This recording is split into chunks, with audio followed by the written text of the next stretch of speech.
Hello once again and welcome to our video. In this episode, we shall be considering a new topic, and it is that topic: why do some people gain weight?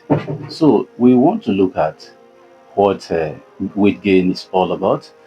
Also looking at factors that contribute to weight gain, and so we'll still also dive into other uh, areas in this topic. So we want to start. What is weight gain?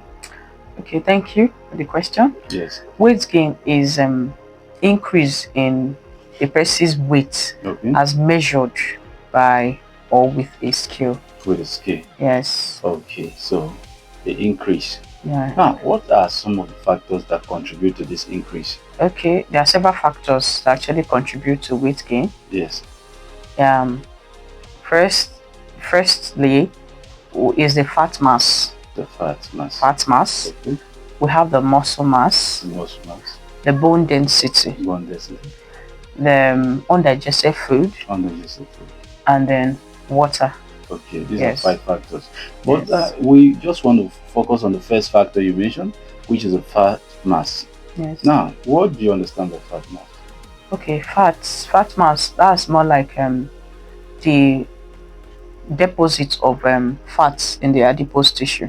Is it different from weight gain? Yeah, Fat gain. Yeah, that's like fat gain. Different? Yeah, it's right from weight gain. So what differentiates them? Yeah, weight gain is it involves all that I just mentioned, which is the mass, the fat mass, the muscle mass, the bones, the undigested food, the water. Okay. All of that contribute to weight of an individual. Okay.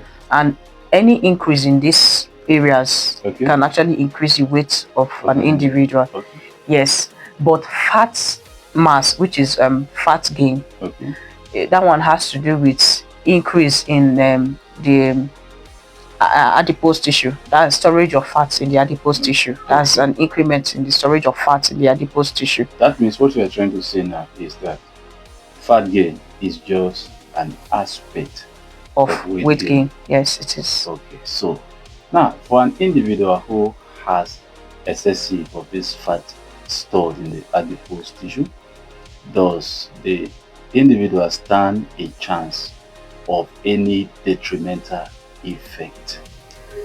Yes. Yeah, most times it depends on where these fats are actually stored in an individual's body. Okay. Yes, some fats attach themselves to organs, like the heart, the veins, the kidney, the liver, and all that. Sometimes under the skin. Yeah, most times under the skin. So some of those fats that are attached to organs in the body, they can be detrimental.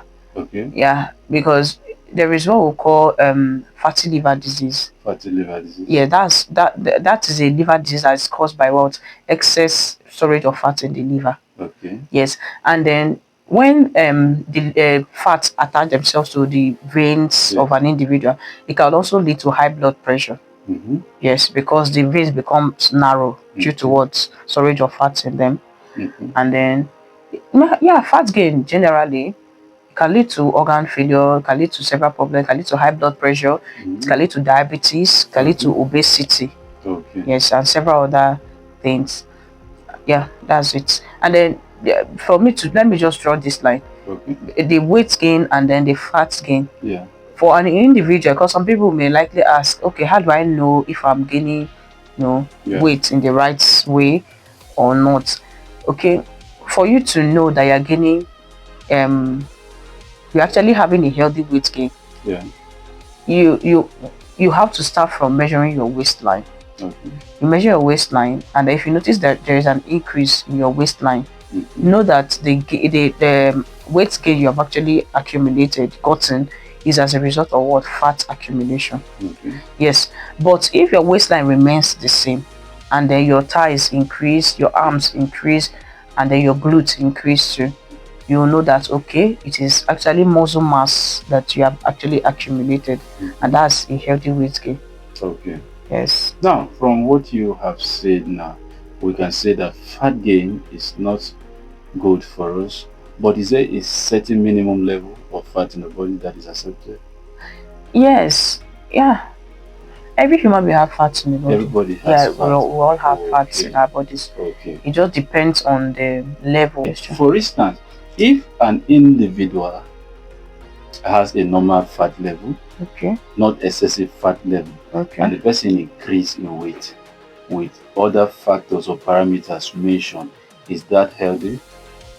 Okay. Yes. If the fat level of an individual remains the same, Okay. but there is an increase in the weight of an individual, Okay. Yes. is that what you're trying to say? Yes. Yes. Yeah, just like I explained, it means the person is actually gaining weight in the right way, Okay. like healthy weight gain. That's a So healthy what are weight some gain. of the things that an individual can do to eliminate the level of fat accumulation?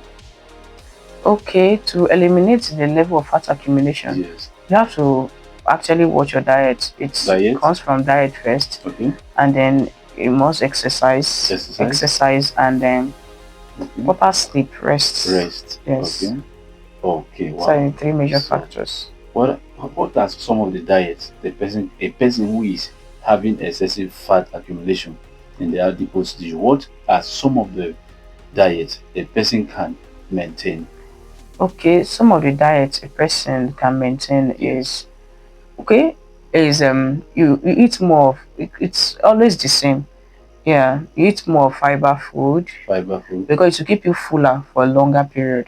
Okay. Food that are rich in fiber. Yes. Which is fruits, vegetables. Yes. You eat more proteinous food. Okay. Avoid eating excess carbohydrates. Excess carbohydrates. Because fat accumulation in the body is as a result of what? Energy consumption not being equal to energy expended. Okay. That is, a person consumes more calorie than the person burns out. Okay. Yes, you eat more energy, and then the energy you give out, you expend, is not measuring up to what you took in. So excess of that is not stored in the body as fat. I still have another question. Okay. Does intermittent fasting play a role? Yeah, intermittent fasting helps. Okay. Intermittent fasting can help you. Burn off fats quickly. That's a very it's a very quick way people burn off fats, because as you are fasting, your body now makes use of your stored energy. Okay. Yes, as you're fasting, you're not eating more food, so your body makes use of your stored energy already, because fat stored in the body is energy. So it's converted in the body during fasting to energy, and that's why people can still walk around, do their normal daily activities while they are fasting. Okay. Yes. So now the weight gain, are there things that a person can actually do to have a healthy weight gain? Yeah, to have a healthy weight gain, like I earlier mentioned, yes, it's also the same thing you can do if you want to actually reduce your weight and then build muscles. Okay. That is eating healthy, eating a balanced diet, and then eating more protein than carbohydrates, and then exercising. Okay. That way, you burn off fats and then you build muscles. Okay. Yeah. Okay. Now, I still have another question, very important question. Okay, sir. So, how is it possible for two individuals, subject to the same diet, and yet one of these individuals tends to have increment compared to the other? Increments. Yes. Okay, that's adds more weight, like gains more weight or fats. Yeah, gains fats more than an individual. Yes, there have actually been cases like that where you have identical twins and then give birth at the same time. Yeah. They do everything together, in fact, and then they eat the same diet, but one is actually adding weight and the other is not. Yes. So some can actually eat a full bowl of food and then the other doesn't even eat much, but that one adds weight more quickly than the other person. That one, it's I would say gene has a role to play in that. Yes, genetics has a role to play in that. Yeah. Because most times when we're talking about weight gain, fat gain especially, we cannot remove genetics from it, because genes are what actually transmit this instruction to our DNA. So there's what we call the FTO gene. FTO gene. Yes. That's fat mass obesity associated gene. Okay. Yes. This particular gene is what helps to control appetite. Okay. It controls appetite. It is also people know it commonly. It is commonly called as well obesity gene. Mm-hmm. It controls appetite. It controls fat accumulation. It controls how the body makes use of energy. Okay. Yes. So this particular FTO gene, it has different types. Yeah. The gene itself has different types. It has, in scientifically, it's called variants. It has several variants. There are several variants of this particular gene. Yes. And then there is a particular variant that is present in an individual, that can be present in a particular individual. And once it is present in that individual, the person tends to, in some cases, tends to consume more food. Mm-hmm. Yes. They can consume more food. Yes. And then another time again, it can actually make them to have large appetites. Okay. Yes. They want to eat more. They don't get food quickly. Yeah. The message sent to the brain that, look, I'm full. Oh, it doesn't transmit as quickly as it should be. Okay. And then sometimes this gene can also make the person, the rate at which energy is burned up in the body Yes. is slower. Wow. Yes, it's not as fast as when people don't have the risk variant of that particular gene. That means it causes excessive accumulation. Yeah, it can. Once a person has that particular variant of that gene, yes, if it's present in that person, then it means that there's just going to be a lot of disbalances. Wow. And then the person can accumulate fats, can consume more calorie. They crave for sugar more. They say they crave for more sugar. Yes. And then once they consume this thing, the body doesn't even know how to make use of it properly. Yes. They tend to store more fat instead of burning. The body just accumulates it and wouldn't want to release it. Wow. Yes. So once a person has that variant of that gene, that's a risk factor. Okay. Yes. So, and the variant of that gene is RS9969309. Okay. That is the gene. That is just the code for that particular gene. Okay. Yes. Yeah. So I want to ask, what about for such an individual whose gene does not favor burning up of fat? Yeah. So in that case, what can such an individual actually do to minimize excessive weight or fat gain? Yeah, because it boils down to balanced diet. That is just the solution. Balanced diet, exercise. The person has to be involved in serious exercise. Okay. Yes, because now nature is against the person. Yes, because this thing is genetic. The person was born with it. Yes. You don't go and say, oh, I finally got the variants. Finally, maybe as you age in life. No, it's always present there. So there's something such a person can do. Yes, that's exercise. Your diet. Okay. And then that's it. Exercise and diet. That's the only thing that can help that person. And I think the person has to even include intermittent fasting. Not many can actually undergo intermittent fasting. So the best thing is actually to watch what you eat, because sometimes there's what we call obesity rebounds. What does that mean? It means that you may burn up fat quickly, yes, through intermittent fasting, but once you start eating, your body is not positioned for, oh, I'm always lacking, I don't always get food, so this one I'm not going to burn it up, I'm not going to use it for energy, I'm going to be storing it, I'm not going to be saving it. It's not like someone who has actually been in lack for long and you basically finally sees food, sees plenty, and say, no, I'm going to store for the rainy season.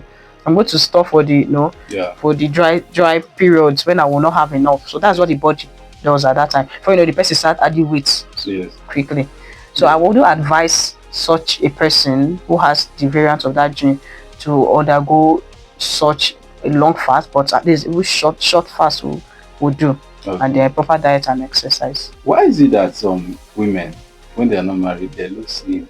When they got married, they not look very, very fat? The other factors. What's responsible for that? Other factors. Is it childbirth? Does it contribute? Yeah, childbirth, yes, and then hormonal imbalances. Okay. No, after childbirth, some women tend to add more weight because of everything that is left now. Most after childbirth, what is left in that woman? Majorly, it's mostly not fat, is water retention. It's water that actually add to their weight. Okay. Yes, as their water drains with time, you see them start reducing. You see them sometimes after giving their face will be so puffy. Yes. All of a sudden, like They went to the hospital looking normal. Exactly. They will That's the reason I'm they will asking. just give birth. Mm. 2 days later, Mhm. they are looking. You just see that as if they are swollen. Thank you. Is water retention? Water? Yes. So what can we do to Water retention. avoid the water With retention? time, it will go. But And most then of them have known them like that for a long time. Many years. no, most of them Yes. it's they actually control their distance because their body is open. There are a Yes. lot of open spaces where fat want to actually stay in. Okay. So during that time, once they just give birth, it's just for them to work their diet properly. Please advise At the that married time. women. Advise the married women. At that particular time, once they just give birth, that is when they are supposed to Be talking to the married women. that's when they're supposed to be more serious with their diet and not Okay. to eat anyhow. And you see some traditional homes, they will tell you that after giving birth, go and be drinking, go and drink pap so that your breast milk will flow. It's Drink true. this. That is high level carbohydrate. I know they're not supposed to take it at that time. Okay. That is why they're supposed to eat more of fruits, vegetables, sleep well. You see that sleep. Mhm. Because once a person doesn't sleep properly, there's this hormone that is being activated, and this hormone makes fat cells to multiply. Okay. Yes, to multiply quickly. They multiply. And then because of that, you see women start adding weight. Most of their weight gain is as a result of stress. Wow. Yes, as a result of stress and poor diet. And most of them wouldn't want to, they don't exercise after they just give birth. Say, I'm still trying to heal and all that. And then the sudden weight gain you see just 3 days after they are giving birth, that one is water retention. Okay. Yes. Wow. So we've come to the end of this video. What do you think about this video? Don't forget to drop it in the comment section. And please like, share, and subscribe to this YouTube channel if you have not done so. We hope to see you again in the next episode. For now, bye. Bye. Thank you for watching. Thank you so much.